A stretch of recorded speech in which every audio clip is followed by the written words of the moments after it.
In today's video, I'm going to teach you how to use hashtags in Microsoft To Do to your advantage.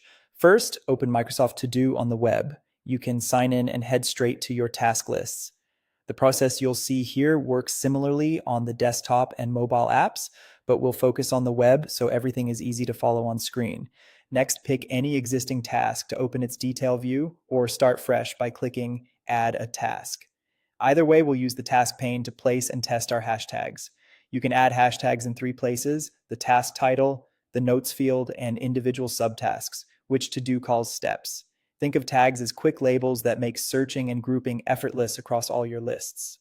In the task title, type a hashtag directly into the name, like hatch priority or hashtag review.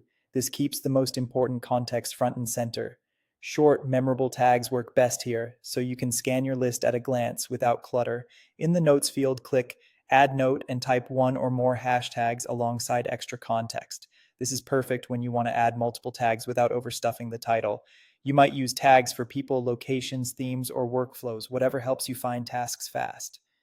For subtasks, add a step and include a hashtag in the step's text.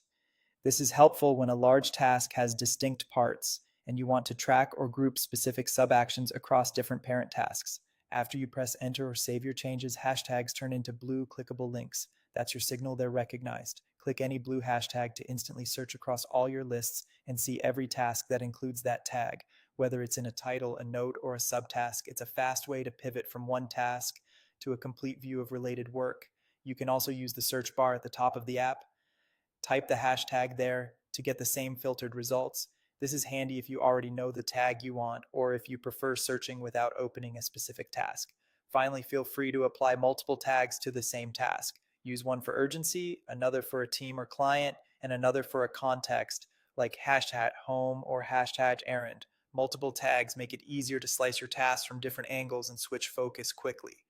A few quick tips: keep tags consistent, avoid spaces or special characters, and consider hyphens or camel case for readability. Hashtags are a complement to due dates, reminders, and lists, not a replacement, so use them together for the best results.